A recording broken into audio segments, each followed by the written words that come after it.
Baik, langsung saja ke materi yang pertama, yaitu pengertian kimia klinik. Kimia klinik adalah ilmu yang mempelajari teknik terhadap darah, urin, sputum atau ludah dahak, cairan otak, ginjal, dan sekret-sekret yang dikeluarkan. Pemeriksaan laboratorium yang berdasarkan pada reaksi kimia dapat digunakan darah, urin, atau cairan tubuh lain. Selanjutnya, definisi gangguan fungsi ginjal. Gangguan fungsi ginjal merupakan penyakit yang ditandai dengan adanya kerusakan ginjal. Secara umum, contoh gangguan ginjal yaitu gagal ginjal akut, gagal ginjal kronik, dan batu ginjal. Selanjutnya, mekanisme terjadinya gangguan ginjal. Beberapa mekanisme utama, yang pertama yaitu penurunan laju filtrasi glomerulus atau GFR. GFR adalah laju di mana darah disaring oleh glomerulus di bagian kecil ginjal yang berfungsi seperti saringan. Penurunan GFR dapat disebabkan oleh berbagai faktor seperti kerusakan glomerulus, penyempitan pembuluh darah menuju ginjal, atau obstruksi saluran kemih. Akibatnya, limbah tidak dapat disaring dengan baik dan menumpuk dalam darah serta terjadi gangguan keseimbangan cairan dan elektrolit. Yang kedua ada kerusakan tubulus. Tubulus ginjal berfungsi untuk mereabsorpsi zat-zat yang masih dibutuhkan tubuh dan mengeluarkan zat-zat sisa. Kerusakan tubulus dapat disebabkan oleh infeksi, obat-obatan, atau penyakit autoimun. Akibatnya terjadi gangguan reabsorpsi dan sekresi zat-zat yang dapat menyebabkan gangguan keseimbangan elektrolit, gangguan asam basa, dan gangguan konsentrasi urin. Yang ketiga ada interaksi tubulo-interstitial. Interaksi antara tubulus dan jaringan interstitial ginjal berperan penting dalam mempertahankan fungsi ginjal. Kerusakan tubulus dapat memicu peradangan pada jaringan interstitial yang dapat menyebabkan fibrosis dan hilangnya fungsi ginjal secara progresif. Yang keempat ada sistem RAA atau renin-angiotensin-aldosteron. Sistem RAA adalah sistem hormon yang berperan dalam mengatur tekanan darah dan volume darah. Pada gangguan fungsi ginjal, sistem RAA seringkali menjadi hiperaktif yang dapat memperburuk kerusakan ginjal dan meningkatkan tekanan darah. Selanjutnya ada faktor penyebab gangguan fungsi ginjal. Gangguan fungsi ginjal dapat disebabkan oleh berbagai faktor, baik faktor resiko, faktor gaya hidup, dan faktor gaya yang lainnya. Saya kembalikan ke materi selanjutnya. Adapun faktor resiko penyebab gangguan fungsi ginjal yaitu yang pertama, penyakit diabetes. Diabetes mellitus merupakan penyebab utama gagal ginjal kronis. Gula darah tinggi yang tidak terkontrol dapat merusak pembuluh darah kecil di ginjal. Yang kedua, penyakit polikistik, yaitu kelainan genetik yang menyebabkan pertumbuhan kista pada ginjal. Yang ketiga, tekanan darah tinggi dapat menyebabkan kerusakan pada pembuluh darah ginjal dan glomerulus atau bagian ginjal yang berfungsi menyaring darah. Yang keempat, glomerulonefritis atau peradangan pada glomerulus yang dapat disebabkan oleh infeksi, penyakit autoimun, atau obat-obatan. Yang kelima, pyelonefritis atau infeksi pada ginjal yang dapat menyebabkan kerusakan pada ginjal. Yang keenam, penyakit autoimun seperti lupus dan rheumatoid arthritis dapat menyerang ginjal. Yang ketujuh, infeksi parah seperti sepsis dapat menyebabkan kerusakan ginjal akut. Yang kedelapan, dehidrasi, yaitu kekurangan cairan dalam tubuh dapat mengurangi aliran darah ke ginjal. Yang kesembilan, obat-obatan seperti obat antiinflamasi non-steroid atau OAINS, antibiotik tertentu, dan obat-obatan kemoterapi yang dapat merusak fungsi ginjal. Baik, selanjutnya faktor gaya hidup. Yang pertama itu merokok. Merokok dapat merusak pembuluh darah, termasuk pembuluh darah di ginjal. Yang kedua itu obesitas. Obesitas dapat meningkatkan resiko diabetes dan hipertensi yang merupakan faktor resiko utama penyakit ginjal.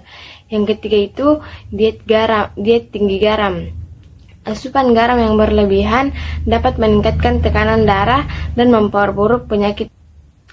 Ada juga faktor lainnya, yaitu usia. Risiko penyakit ginjal meningkat seiring bertambahnya usia. Yang kedua, Riwayat keluarga. Jika ada anggota keluarga yang menderita penyakit ginjal, risiko Anda juga meningkat. Yang ketiga itu ada ras. Beberapa kelompok etnis memiliki risiko lebih tinggi terkena penyakit ginjal tertentu. Adapun penyakit pada gangguan fungsi ginjal yaitu salah satunya gagal ginjal. Gagal ginjal juga dibagi menjadi gagal ginjal akut dan gagal ginjal kronis.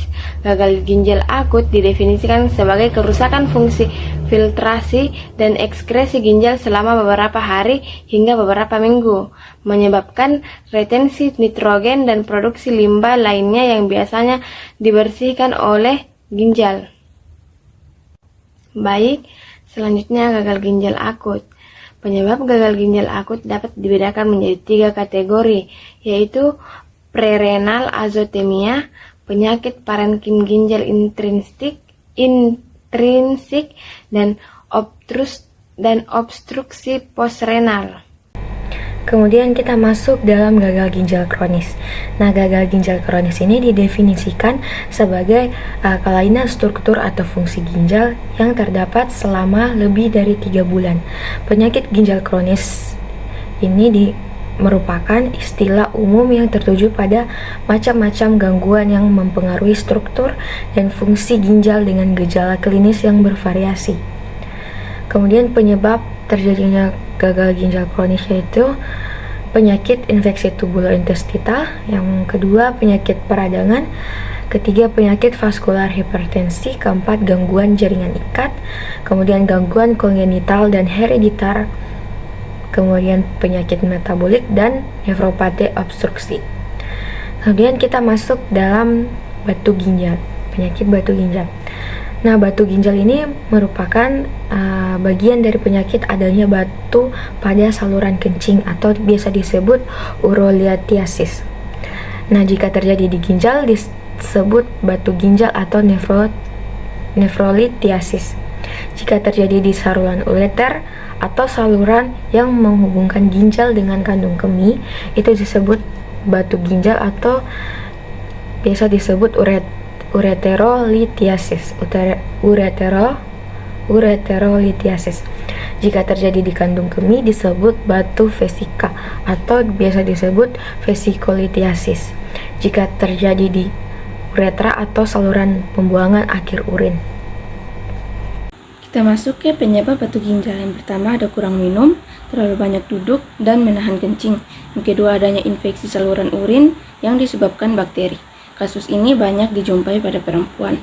Terus yang ketiga, berlebihnya pula konsumsi makan yang kaya kalsium.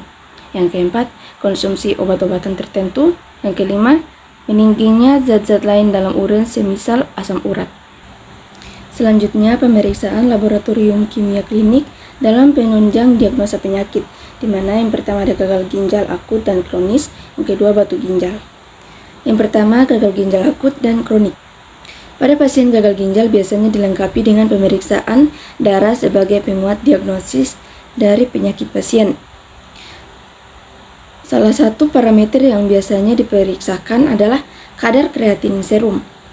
Kreatinin merupakan molekul limbah kimia dari hasil sisa metabolisme otot serta konsumsi daging yang terbentuk dari kreatin. Molekul penting untuk memproduksi energi otot. Zat-zat yang mengalir melalui pembuluh darah kemudian disaring pada ginjal untuk dibuang bersama urin, karena organ inilah yang menjaga agar kreatinin tetap berada pada keadaan normal. Kemudian yang selanjutnya itu hasil pemeriksaan kreatinin untuk gagal ginjal akut dan kronik. Jadi di sini pada tabel di sini kita ketahui bahwa kadar kreatinin tertinggi terdapat pada wanita sebesar 10,05 mg per dl, sedangkan pada pria sebesar 9,05 mg per dl. Nah, pada penelitian ini ditemukan kadar kreatinin yang sangat tinggi dibandingkan penelitian lainnya. Kreatinin yang tinggi mungkin disebabkan oleh kelainan ginjal yang kompleks seperti gagal ginjal, infeksi ginjal, dan batu ginjal. Dari 64 responden yang diperiksa, ditemukan bahwa perempuan memiliki kreatinin abnormal 42,18% dan laki-laki memiliki kreatinin abnormal 39%. Namun untuk jumlah kreatinin yang normal pada laki-laki ditemukan lebih banyak, yaitu sebanyak 8 orang, sedangkan pada perempuan hanya 4 orang. Terlihat bahwa responden laki-laki di sini lebih cenderung menjaga pola makan, mengurangi asupan natrium sehingga kadar kreatininnya masih dalam batas normal. Kemudian yang kedua yaitu batu ginjal. Pada pemeriksaan kimia klinik, penyakit batu ginjal menggunakan sampel urin yang dinilai dari sel epitel, kristal kalsium oksalat, serta kristal asam urat. Nah, pemeriksaan sedimen urin dilakukan dengan metode mikroskopik. Metode mikroskopik adalah metode yang digunakan untuk mengamati komponen tertentu yang terkandung dalam suatu larutan menggunakan alat mikroskop dengan pembesar tertentu.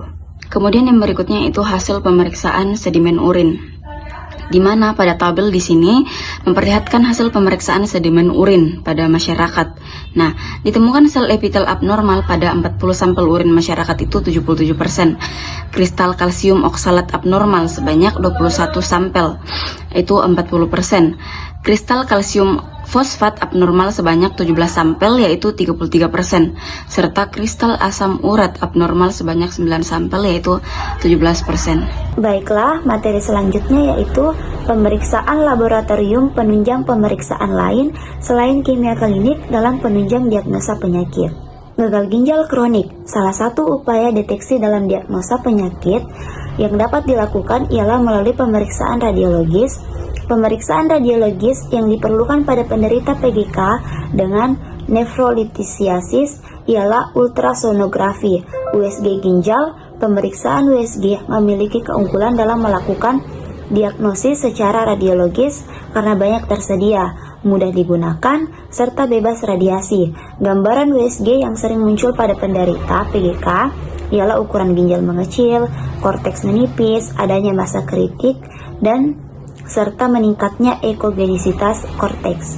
Selain itu, USG dapat digunakan untuk mencari etiologi intrinsik yang menyebabkan terjadinya PGK pada pasien, seperti penyakit ginjal politekstik, nefritis, intersial, nefropati, reflux, dan absorpsi saluran kemih. Salah satunya ialah nefrolitiasis. Berbagai hasil meneliti melaporkan temuan USG pada penderita PGK yang cukup bervariasi baik dari ukuran, bentuk, dan ekostruktur parenkrim ginjal.